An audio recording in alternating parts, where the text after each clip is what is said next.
चलिए बच्चों, इस चैप्टर को थोड़ा और आगे लेके चलते हैं। हमारा जो चैप्टर है चैप्टर 4, दो चरों वाले रैखिक समीकरण, जो चल रहा था पिछली वीडियो से, इसका एक वीडियो अपलोड हुआ है, यानी कि इंट्रोडक्शन हमने पिछली वीडियो में दे दिया था। और आज हम लोग इसमें इस टॉपिक को पढ़ेंगे कि रैखिक समीकरणों का हल कैसे किया जाता है, यानी कि प्रश्नावली 4.2 जो है उसके क्वेश्चंस के बारे में हम आज बात करेंगे। ठीक है, बड़ी आसान एक्सरसाइज है, बड़ा ही छोटा सा काम है। थोड़ा सा समझ में अगर हल्के से थोड़ा सा ध्यान अगर दे लिया तो ये कंसेप्ट इतना टफ नहीं है कि समझ में नहीं आएगा। और एक बात हम और बता दें कि जो रेगुलर स्टूडेंट हैं हमारे बेटा, उनको पता है कि वीडियोस जो है चैप्टर 1, चैप्टर 2 और चैप्टर 3 यानी कि पहले अध्याय की, दूसरे की, तीसरे की, वो चैनल पर अपलोड हो चुकी हैं, प्लेलिस्ट में उपलब्ध हैं। जिन्होंने नहीं देखी हैं, यानी कि जो पहली बार ज्वाइन कर रहा है, ठीक है ना, वो डिस्क्रिप्शन में आपको लिंक मिल जाएगा, तो आप चैप्टर 1, चैप्टर 2, चैप्टर 3 ये तीनों चैप्टर आप वहाँ से देख सकते हैं। साथ ही साथ चैनल की प्लेलिस्ट में भी आपको वीडियोस मिल जाएंगी। चलिए बात करते हैं आज इस एक्सरसाइज यानी कि 4.2 की। उससे पहले कुछ बातें करते हैं थोड़ी सी, उसके बाद हम लोग चलते हैं, इसको रफ करते हैं। टॉपिक ये हैगा आज, ठीक है। हम लोग एक चर वाली रैखिक समीकरणों को हल किया है हमने छोटी क्लास में, जो कि पिछली वीडियो में हमने बात की थी, ठीक है। लेकिन अगर इस तरीके की इक्वेशन आती है कि x प्लस का 5 इज इक्वल टू 0, तो आप इजीली कहोगे कि x is equal to sir जी -5 आ जाएगा, इसको उधर ले जा करके। बिल्कुल ठीक है, ये तो थी एक चर वाली रैखिक समीकरण, जिसको हमने बहुत ज़्यादा छोटी क्लास में भी सॉल्व किया है। लेकिन अब जो है हम लोग बात करेंगे, दो चर वाला चैप्टर चल रहा है, तो एक इक्वेशन हम दो चर वाली लेके चलते हैं और उसकी कुछ हलों पे बात करते हैं। जैसे मैं लेके चलता हूँ, एक इक्वेशन है कि 2x प्लस के 3y इज इक्वल टू 12। ये एक ऐसी समीकरण है, ये एक समीकरण है आपके पास में बेटा, दो चर वाली रैखिक समीकरण, जिसके बारे में हमने पिछली वीडियो में बहुत डिटेल से बात की थी और उसका बेसिक कॉन्सेप्ट सारा डिस्कस किया था। बिल्कुल ठीक बात है। आज जो है इसके सॉल्यूशन की हम बात करते हैं, यानी कि इसके हल कैसे निकालते हैं। ठीक, अब इसके हल निकालने का तरीका ये है कि एक इक्वेशन के जो हल हैं बेटे, वो ज़रूरी नहीं है कि एक ही हल आए। मतलब मेरा कहने का मतलब ये है, हल का मतलब पहले समझिए कि हम लोगों को x y के, ठीक है, मान ज्ञात करने हैं, ठीक है, करने हैं। जो अगर मैं समीकरण को एक कह दूं, जो समीकरण एक को संतुष्ट करते हो आपके पास में, ठीक है, संतुष्ट करते हो। बिल्कुल ठीक है, संतुष्ट करते हो। मतलब क्या है, ये हल का मतलब ये कहलाता है हल यानी कि हल निकालने का मतलब क्या है, हम लोगों को x और y के ऐसे मान निकाल करके दिखाने रहेंगे जो इस समीकरण को संतुष्ट करेंगे। यानी कि उन मानों को अगर इस समीकरण में रखा जाए तो इस समीकरण का बायां पक्ष यानी कि लेफ्ट हैंड साइड वो हमेशा ही राइट हैंड साइड के बराबर होनी चाहिए, ठीक है। अब इसे हल करने का जो तरीका है, कोई ख़ास तरीका नहीं है, क्योंकि हम केवल एक सिंगल, अगर हमारे पास में दो समीकरणें होती तो बात अलग होती, जो कि आप कक्षा 10 में पढ़ेंगे। हम लोगों के पास मात्र जो है बेटा, मात्र जो है एक ही समीकरण है, और इसका हल निकालने के लिए जो तरीका है उसको समझिएगा। एक्सरसाइज में भी वही काम करना है, एक्सरसाइज के अंदर भी वही काम करना है। कैसे करते हैं हम? बहुत आसान चीज़ है। हम लोग क्या करते हैं कि हम लोग x की कुछ वैल्यूज़ रख के देखते हैं कि किन मान के लिए, x और y के मान के किन मानों के लिए समीकरण संतुष्ट हो जाती है। बिल्कुल ठीक है। जैसे मैं बात करूं बेटा, आपके सामने सिंपल सी बात करता हूं कि x इज इक्वल टू, अगर बेटा मैं ले लूं आपके पास में 3, और हम लोग बेटे y का मान जो है वो बेटे ले लें कितना, 2, तो और इस समीकरण में रख के देखें, इसकी लेफ्ट हैंड साइड में रख के देखें। लेफ्ट हैंड साइड क्या है कि 3x प्लस के 3y है ना, सॉरी 2x है, ये 2x प्लस के 3y। जब इसमें x की जगह बेटे मैं 3 भरूंगा, यानी कि ये वाली वैल्यू, और 3 इसमें y की जगह 2 भरूंगा, तो हमारे पास 2 तिया 6 प्लस 3 दूनी 6 इज इक्वल टू 12, और 12 ही क्या है हमारी राइट हैंड साइड है, तो LHS है। अभी बहुत बातें समझाऊंगा आपको, अभी सुनते रहना। तो इस ये x इज इक्वल टू 3 और y इज इक्वल टू 2 ने क्या करा, इस समीकरण को संतुष्ट कर दिया। बिल्कुल ठीक बात है। यानी कि हम ये कह सकते हैं हम ये कह सकते हैं कि जो हमारे पास में x इजिकल टू 3 और y इजिकल टू जो 2 है, समीकरण आपके पास में समीकरण जो 2x प्लस के 3y इजिकल टू 12 है का एक हल है। अब ये एक हल का मतलब क्या वर्ड आया, ये एक हल है। एक हल का मतलब क्या है? आपके दिमाग में बहुत सारे क्वेश्चन चल रहे होंगे। अभी क्वेश्चन ये चल रहे होंगे कि भैया आपने, सर जी आपने कि ये डायरेक्ट x इजिकल टू 3 कहाँ से ले लिया, y इजिकल टू 2 कहाँ से ले लिया। ये चीज़ें सीखनी है। और हम लोग क्या लें, अब ऐसे थोड़ा ही कुछ भी पता रहेगा कि x इजिकल टू कुछ भी रख दोगे और y इजिकल टू कुछ भी रख दोगे तो वो आंसर आ जाएगा। नहीं, ऐसा नहीं करना। हम लोगों को ऐसी वैल्यूज़ लेनी है, ऐसे मान लेने हैं x के और y के जो इस समीकरण को संतुष्ट करते हैं। और हमने लिखा है कि 3x प्लस 2y बराबर 12 का एक हल है, यानी कि ये जो है हमारे पास में x बराबर 3 और y बराबर 2 जो है वो समीकरण का एक हल है। मैं आपको आज एक बात बताता हूँ कि इस समीकरण के ना, ये जो आपके सामने समीकरण लिखी है, और ये समीकरण है कैसी, ये समीकरण आपके पास में दो चरों वाली रैखिक समीकरण है। दो चरों वाली कौन सी है? ये दो चरों वाली आपके पास में कैसी समीकरण है? रैखिक समीकरण है। इस समीकरण के आपके पास में अनंत हल होंगे, अनेक हल होंगे, एक ही हल नहीं होगा। मतलब आप लोगों को ऐसी बहुत सारी वैल्यूज़ मिलेंगी जो जिसको मिल जाए वही आंसर लिखना है। जैसे मुझे मिल गई x is equal to 3 y is equal to 2, तो आपको कुछ और भी मिल सकती हैं, अभी डिस्कस करेंगे। तो इस समीकरण के जो मान है ना, सॉरी इस समीकरण के जो हल हैं यानी कि जो आंसर हैं वो आपको अनेक मिलेंगे, अनंत मिलेंगे, आपको बहुत सारे मिलेंगे, बहुत ही ज़्यादा मिलेंगे जिनको आप काउंट भी नहीं कर पाओगे। तो आपको अगर कहा गया है इस समीकरण को हल करके दिखाइए, तो वो ये कहेगा कि इसका एक हल निकालो, दो हल निकालो। जैसे मैंने इसका एक हल निकाल दिया अभी आपके सामने। एक और अगर मैं निकालने का प्रयास करूं, आपके माइंड में अगर आए तो क्या हो सकता है? दूसरा हल इसका क्या हो सकता है कि अगर मैं यहाँ पे, ये तो पहला हल था इसका, ये पहला हल था, फर्स्ट था। अगर मैं दूसरे के बारे में बात करूँ, अगर मैं थोड़ा सा दिमाग लगाने की कोशिश करूँ कि अगर बेटा x इज इक्वल टू, बेटे मैं यहाँ पे भर दूँ कितना, x इज इक्वल टू बेटे अगर मैं भर दूँ 0, कितना भर दूँ 0, और y इज इक्वल टू भर दूँ 4, मतलब अगर x का मान मैं भर दूँ 0 और y का मान भर दूँ बेटे मैं 4, तो क्या ये आंसर बनेगा इस समीकरण का? ये आपको सोचना रहेगा। कैसे? देखो x इज इक्वल टू 0 भरो, 0 भरेंगे तो कितना जाएगा? समीकरण हमारी है 2x प्लस के 3y बराबर 12 है। बिल्कुल ठीक है। तो हम लोग क्या करते हैं, इसे वेरीफाई करने के लिए इसकी लेफ्ट हैंड साइड लेके चलते हैं। ऐसे तो करते हैं लेफ्ट हैंड साइड। तो अभी एक्सरसाइज में घुसेंगे ना, अभी आपको बिखरा हुआ सा लग रहा होगा कि क्वेश्चन को कैसे सॉल्व करना। जब एक्सरसाइज के क्वेश्चन करेंगे, नहीं प्रश्नावली में चलेंगे, तब आपको सवालों को लिखने का तरीका समझ में आ जाएगा। अभी सिर्फ समझ लें। तो हम लोग x की जगह 0 रख रहे हैं कि 2 गुणा 0 प्लस 3 गुणा 4। बिल्कुल ठीक है।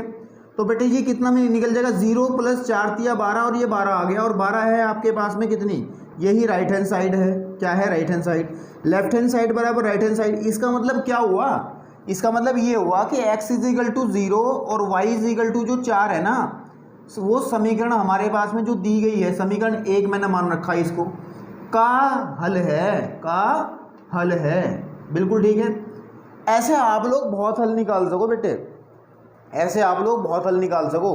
जैसे मैं कुछ और बात करता हूँ, चौक जरा ले लूँ मैं दूसरी, कुछ और बात करता हूँ, आपके माइंड में कुछ और चल रहा होगा। x की जगह क्या रखें, मतलब x में आप ये भी सोच सकते हैं कि x में ये x की जगह क्या रखें और y की जगह क्या रखें, ताकि ये जो साइड सॉल्व हो करके 12 हमें दे दे। जो भी हमें x के और y के मान जो भी हमें हल करके 12 दे देगा, वही इसका आंसर बन जाएगा।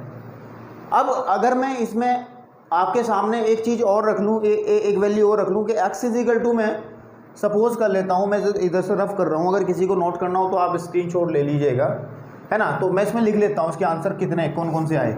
जैसे हमें x is equal to 3, y is equal to 2, एक आंसर तो ये आया इसका शुरुआत में। एक आंसर अभी वेरीफाई किया है ये वाला, x इज इक्वल टू 0 आया है और y इज इक्वल टू 4 आया है। और भी देखते हैं क्या क्या निकल सकते हैं। मैं इसको रफ कर दे रहा हूँ, ठीक है। इक्वेशन को छोड़ दूँ क्योंकि इसी के बारे में हमें चर्चा करनी है, ठीक है। हमें डिस्कस करना है इसके सॉल्यूशन के बारे में, ठीक है बेटा। अब अगर मैं मुझे लग रहा है कि अगर मैं x का मान 6 रख दूं और y का मान बेटे मैं 0 रख दूं तो क्या स्थिति बनेगी। रखो, इसकी लेफ्ट हैंड साइड में वेरीफाई हो रहा नहीं हो रहा, उसको देखिए जरा कि 2 गुणे 6 प्लस 3 गुणे 0, तो हमें मिलेगा क्या, हमें मिलेगा 2 छिक्के 12 प्लस 0, इसका मतलब बेटे हमारे पास मिला 12। कितना मिला, 12।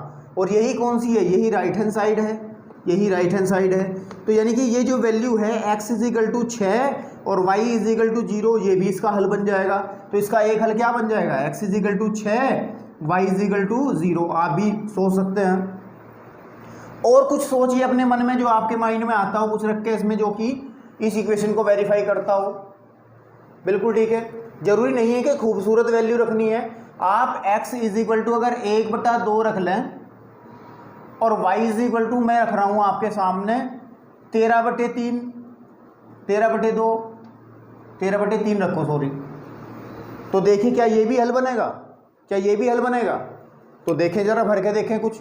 तो हम लोग जैसे कि इसकी लेफ्ट हैंड साइड में भर के देखते हैं बेटा कि 2 गुणे x की वैल्यू है 1/2 प्लस 3 गुणे 13/3, इस 2 से 2 कटेगा तो 1 बचेगा, 3 से 3 कटेगा तो 13 बचेगा। 13 नहीं सॉरी, इसको रखिए आप यहाँ पे 11 रखिए यहाँ पे, ताकि हमें सॉल्यूशन देखना ना अभी तो, है ना। 11 रखिए तो यहाँ पे आ जाएगा 11, 1 और 11 हो गए हमारे पास में 12, ये इसमें भी लेफ्ट हैंड साइड बराबर राइट हैंड साइड बन गई। तो हम कह सकते हैं इसका जो x = 1/2 और y = 11/3, ये भी इसका एक आंसर है। बिल्कुल ठीक है। अब कुछ ऐसी वैल्यूज पे भी आप चर्चा कर सकते हैं जो इसके आंसर नहीं बन सकते, जैसे हम लोग एट रैंडम कुछ भी, इसको मैं रफ कर रहा हूँ। मान लिया आपने कहा कि गुरुजी तो बहुत सारी वैल्यूज निकल आएंगी, ऐसा नहीं कि सारी वैल्यूज आएंगी, ऐसा नहीं है कि x का मान आप कुछ भी रखोगे y का मान कुछ भी रखेगा तो 12 ही मिलेगा, ऐसा नहीं है। क्योंकि ये एक समीकरण है, ये सर्व समीकरण नहीं है। आप लोगों को पढ़ाई गई थी सर्व समीकरण समीकरण में अंतर, क्योंकि ये x और y के कुछ मानों के लिए ही सत्य होगा, सभी मानों के लिए सत्य नहीं होगा। अब आप जैसे x = सिंपली 1 रख लें, y = 2 रख लें, फिर देखना क्या बनेगी कंडीशन।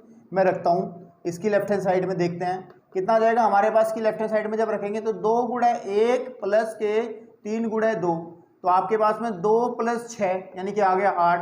8 क्या 12 के बराबर है, कभी भी 12 के बराबर नहीं है। इसका मतलब लेफ्ट हैंड साइड जो है वो राइट हैंड साइड के बराबर बेटा नहीं है। तो हम ये कहेंगे इस केस में कि x = 1 एंड y = 2 समीकरण कौन सी का, 2x प्लस 3y बराबर 12 का हल नहीं है, हल नहीं है। तो ऐसी वैल्यूज भी आपको मिलेंगी जो हल नहीं होंगी। अभी हमने शुरुआत में क्या किया था, बहुत सारी वैल्यूज हमने ली थी जो इसका सॉल्यूशन मिल रहा था, है ना। बहुत सारी वैल्यूज आपको ऐसी मिलेंगी जो इसका हल नहीं है। तो मेरा कहने का मतलब ये है कि ये एक कहलाता है ट्रायल एंड एरर मेथड। मतलब आप लोगों को ट्रायल मेथड कहते हैं इसको। हम लोगों को इसमें वैल्यूज रख रख के देखनी है, यानी कि इसमें x और y के मान रख रख के देखने हैं, जौन से भी इस समीकरण को संतुष्ट करेंगे वही हमारे आंसर बन जाएंगे, और जौन से इस समीकरण को संतुष्ट नहीं करेंगे वो इसके आंसर कतई भी नहीं बनेंगे। आपको बात समझ में अच्छे से आ रही होगी। इस चीज को और डिटेल से हम लोग जो है ना अगली एक्सरसाइज में और बढ़िया देखेंगे, क्योंकि उसमें हम लोग क्या करेंगे, इस रेखिक समीकरण का, क्योंकि एक रेखा है, इसका हम लोग ग्राफीय आलेख मतलब आरेख भी बनाएंगे, यानी कि ग्राफ पे भी इसको बनाएंगे। तब आपको सारी बात समझ में आनी शुरू हो जाएगी, कौन कौन से पॉइंट आपको हल में मिलते हैं, कौन से पॉइंट आपको इसका हल नहीं देते हैं। बिल्कुल ठीक बात है। अब हम लोग बात करते हैं एक्सरसाइज के अंदर। मुझे लगता है समझ में आया होगा कि समीकरण का हल कैसे निकालते हैं।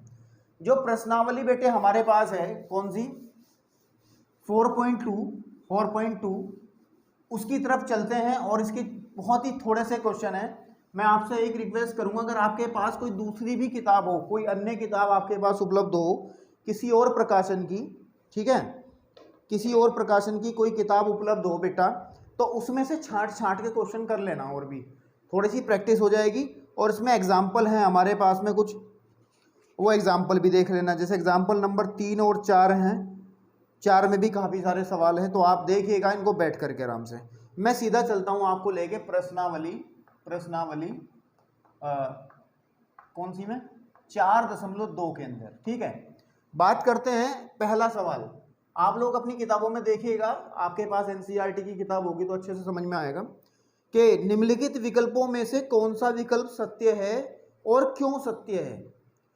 ये पूछा जा रहा है, सवाल है आपके सामने कि निम्नलिखित विकल्पों में से कुछ चार, उसने 3 विकल्प दिए हैं, उनमें से ये कहा है कि कौन सा विकल्प सत्य है और क्यों सत्य है, ये बताना हमें। जैसे इसने एक समीकरण दी है, हमें दी गई है समीकरण y = 3x + के 5, यही है ना बेटा? हाँ। और लिखा है का, यहाँ लिखा है का।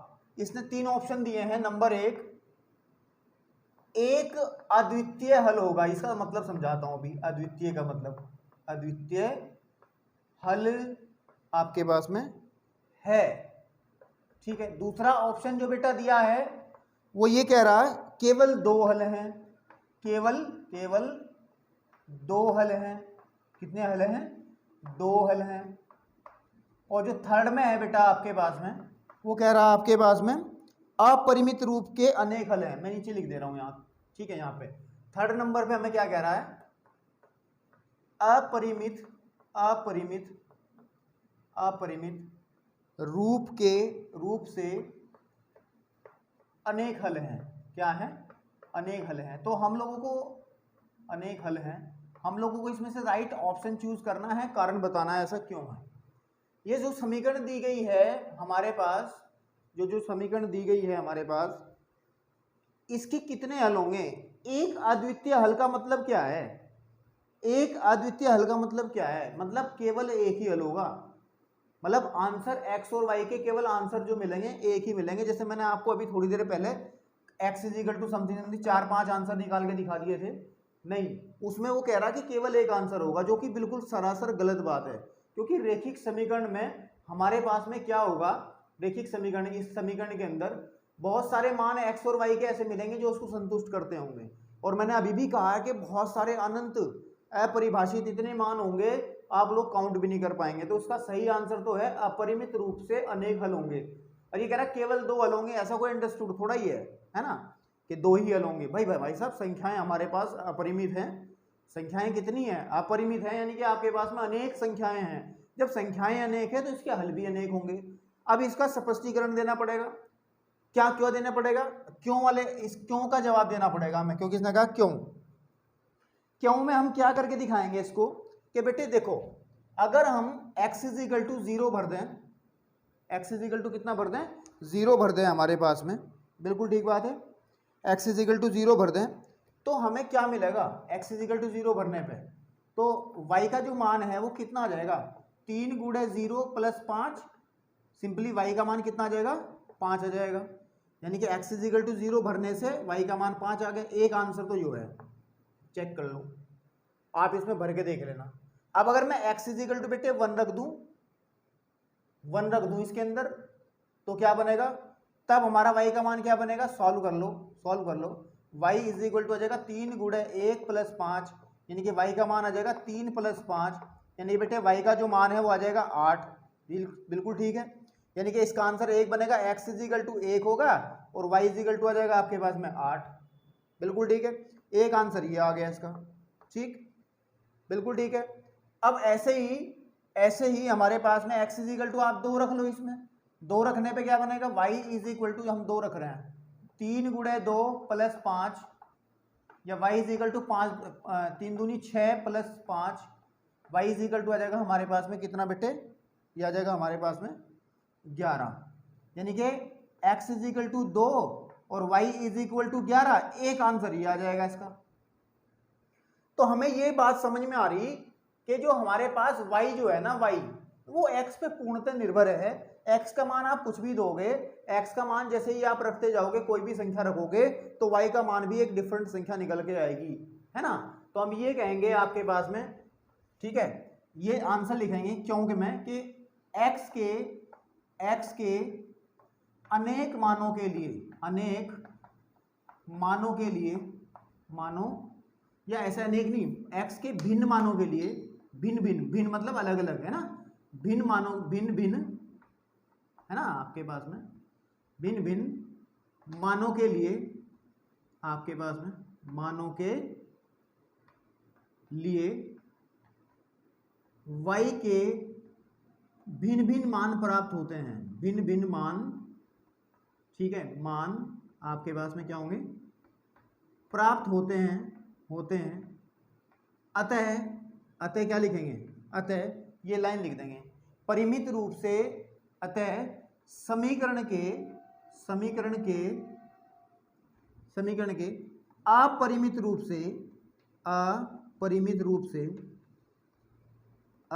रूप से अनेक हल हैं। क्या हल हैं, अनेक हल हैं। तो आप लोगों को आंसर में ये देना, ऑप्शन ये टिक करेंगे तीसरा, और दूसरा आंसर लिखेंगे ये वाला।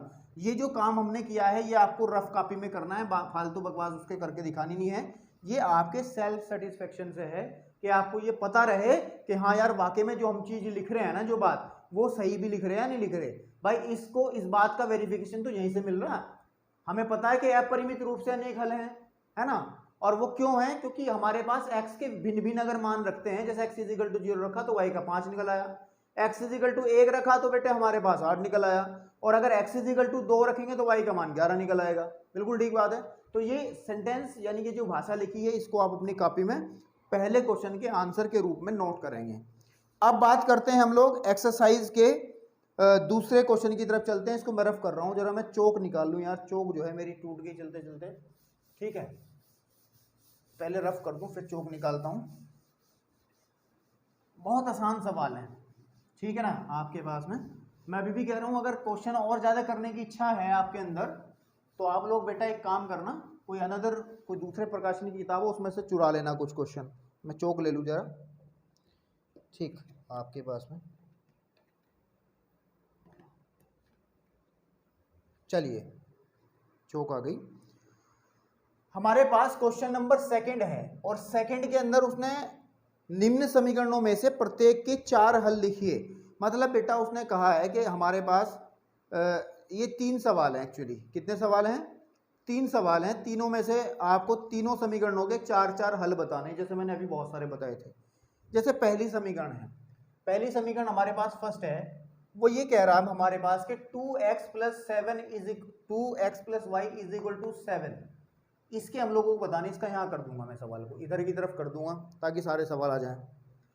इसके हमें अनेक हल बताने, तो x और y के ऐसे मान ढूंढ रहे हैं बेटा, x और y के ऐसे मान जो इस समीकरण को संतुष्ट करते हो, बड़े आसानी से ढूंढेंगे। जैसे हम लोग अगर x इज इक्वल टू 0 रख लें, ठीक है ना, और y इज इक्वल टू 7 रख लें, तो देखियो जरा सॉल्व करके देखो। इसकी लेफ्ट हैंड साइड लेके चलो, लेफ्ट हैंड साइड क्या है कि 2x प्लस के y, और अगर मैं 2x के जगह 0 भरूंगा, y की जगह 7 भरूंगा, तो 0 plus 7 that is equal to 7।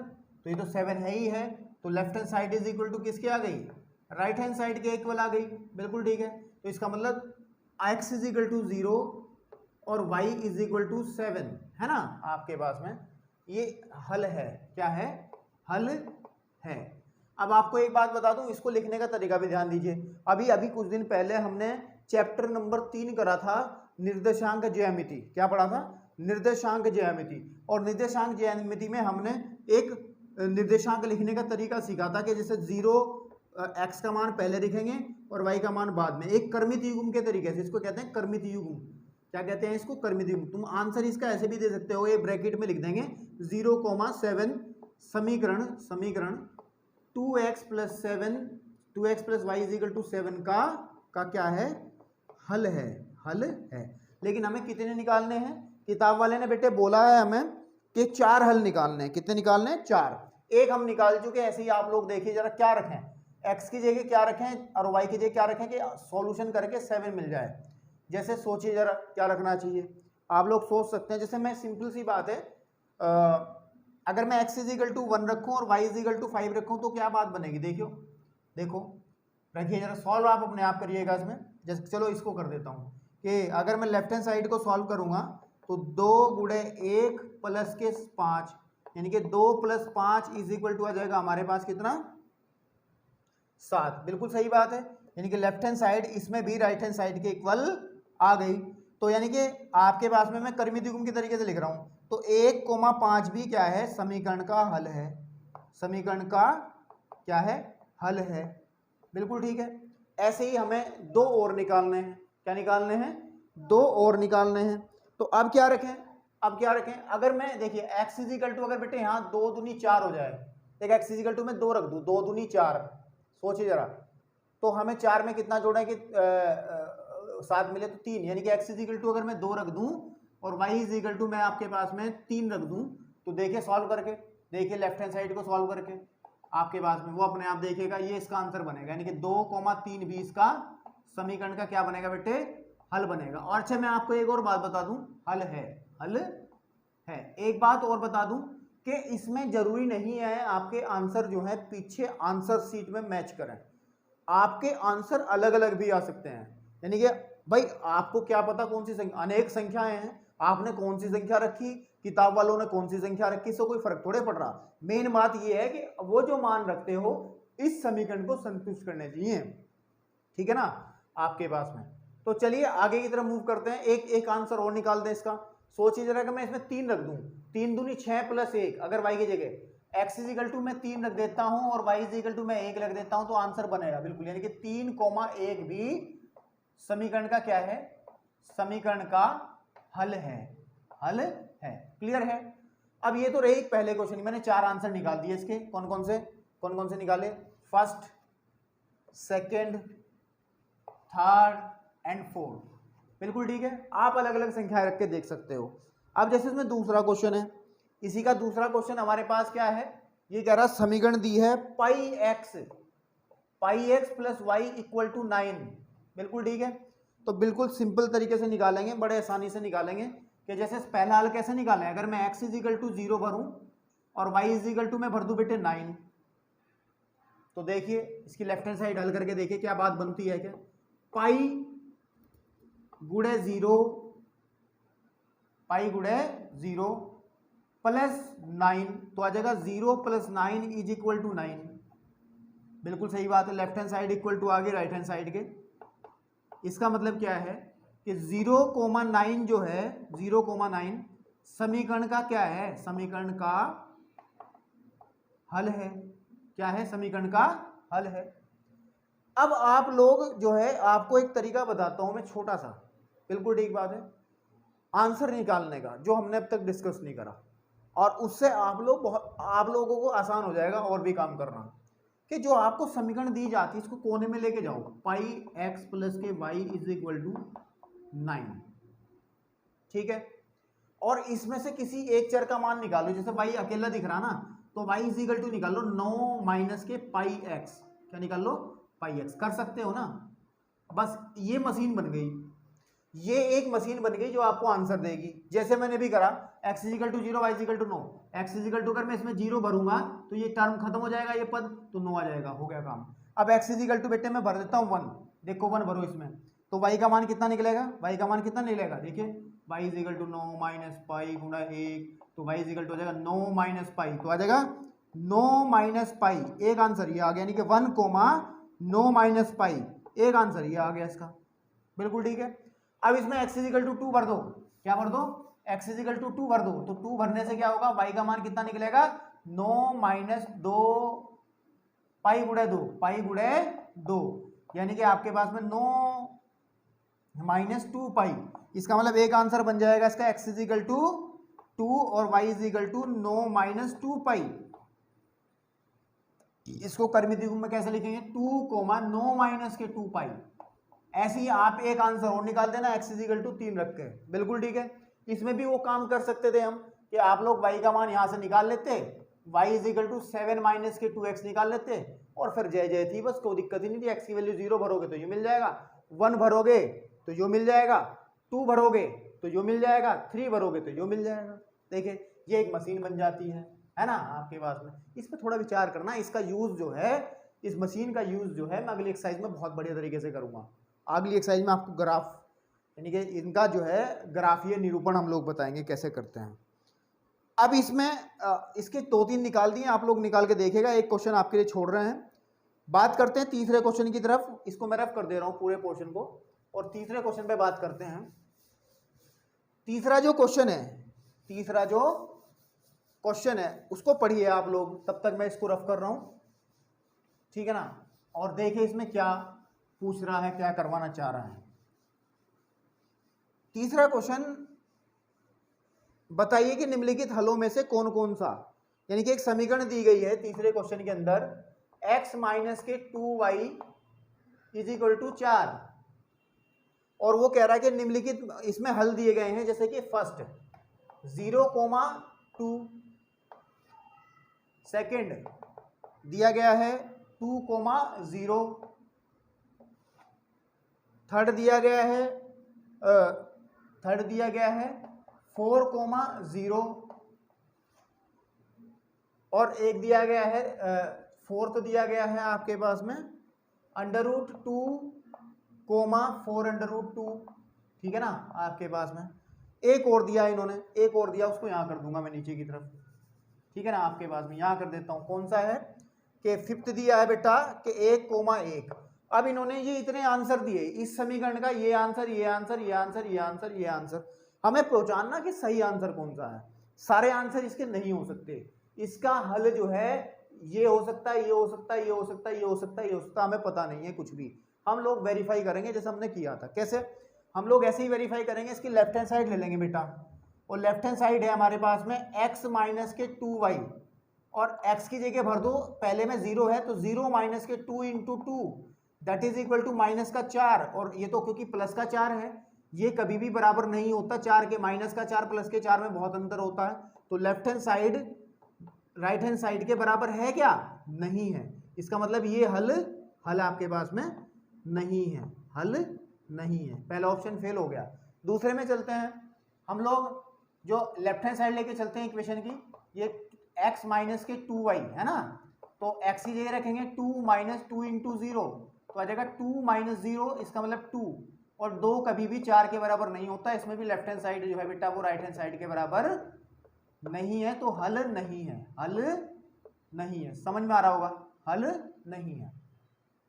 बात करते हैं थर्ड केस में, लेफ्ट हैंड साइड लेके चलते हैं। लेफ्ट हैंड साइड है x माइनस के 2y, x की जगह रखेंगे 4 और y की जगह रखेंगे 0, तो 2 इंटू 0 तो आ जाएगा 4, और बिल्कुल सही बात है, यानी कि इसमें लेफ्ट हैंड साइड जो है वो राइट हैंड साइड के एग्जैक्टली इक्वल है, तो ये हल है, हल है, ये वाला आंसर है। ठीक है, अगले को भी चेक करते हैं, अगले में भी लेफ्ट हैंड साइड को वेरीफाई करते हैं। लेफ्ट हैंड साइड है x माइनस के 2y, ठीक है, तो x की जगह रखेंगे हम लोग √2, क्योंकि x की वैल्यू √2 है, y की वैल्यू ये है माइनस 2 इंटू 4√2, ठीक है बेटा, बहुत खराब सा है, तो आ जाएगा √2 माइनस 8√2, ये आ जाएगा मेरे पे 7√2, क्योंकि एक में से 8√2 बचेगा, और ये जो है कभी भी बराबर नहीं होगा 4 के, तो उसमें भी लेफ्ट हैंड साइड जो है वो राइट हैंड साइड के जो है बराबर नहीं है, तो ये भी हल नहीं है। केवल अब तक एक हल निकला। अब इसमें देखते हैं ये वाला कि हमारे पास है x, लेफ्ट हैंड साइड क्या है, लेफ्ट हैंड साइड समीकरण की x माइनस के 2y, तो आप x की जगह 1 रखें और माइनस 2 इंटू 1, आपके पास 1 माइनस के 2 इज इक्वल टू -1, ये भी 4 के बराबर नहीं है, तो उसमें भी राइट हैंड साइड जो है वो लेफ्ट हैंड साइड के इक्वल नहीं है, तो ये भी हल नहीं है। तो आपको समझ में आ गया होगा कैसे क्वेश्चन करना है। ठीक, इसको रफ कर रहे हैं, और इंपॉर्टेंट क्वेश्चन है, क्वेश्चन नंबर 4 जो है इंपॉर्टेंट क्वेश्चन है, उसको टिक कर लीजिएगा। ठीक है, इंपॉर्टेंट क्वेश्चन है, और इस एक्सरसाइज का लास्ट क्वेश्चन है। फिर हम लोग अगली एक्सरसाइज में अगली वीडियो में चलेंगे। इस वीडियो का ये अंतिम क्वेश्चन रहेगा। हम लोग ज़्यादा बर्डन आपको नहीं देना चाहते, ताकि कंसेप्ट आपको आराम से अच्छे से समझ में आए, इसलिए छोटा छोटा काम, थोड़ा थोड़ा काम करा रहे हैं। 4 नंबर क्या है, 4 नंबर भाई साहब कह रहे हैं k का मान ज्ञात कीजिए। k का मान हम लोगों को ज्ञात करना है जबकि x is equal to 2, y is equal to 1, समीकरण जो दी गई है, समीकरण 2x प्लस के 3y is equal to k का एक हल है, का एक हल है, हल का एक हल है ना, यही तो बात है, हल है। तो भाई हमने अभी भी बात करी, अगर हल है, यदि हल है तो ये इसको संतुष्ट करेगा, यानी कि हमारे पास, हम इसकी लेफ्ट हैंड साइड अगर लेके चलें तो हमेशा राइट हैंड साइड के बराबर आनी चाहिए, यानी कि लेफ्ट हैंड साइड जो है आपके पास में वो राइट हैंड साइड है कितनी, k के बराबर होनी चाहिए, और लेफ्ट हैंड साइड है कितनी 2x प्लस के 3y के बराबर आना चाहिए। तो x इज इक्वल टू आप लोग 2 और y इज इक्वल टू 1 समीकरण में भर दो में रखने पर, है ना आपके पास में। तो जब भरेंगे तो 2 गुणे 2 प्लस 3 गुणे 1 बराबर के, 2 दूनी 4 प्लस 3 इज इक्वल टू के, यानी कि 7 बराबर के या फिर के बराबर 7। यही आपका आंसर है, यही आपका आंसर है। बिल्कुल समझ में आई बात। तो बेटा इसमें और कुछ नहीं है एक्सरसाइज के अंदर, जो कुछ होना था, जो कुछ बात होनी थी वो हो चुकी है, इसके अलावा कोई ज़्यादा बात बची नहीं है। और इच्छा सवाल करने की है तो किसी और बुक से देख लीजिए, कुछ सवाल उसमें से प्रैक्टिस कर लीजिएगा। और याद रखिएगा नेक्स्ट वीडियो जो है वो बहुत इंपॉर्टेंट वीडियो है आपके लिहाज से, उसको ज़रूर देखिएगा। ठीक है, आज बस इतना ही रखते हैं और अगली पढ़ाई अगली वीडियो में। धन्यवाद।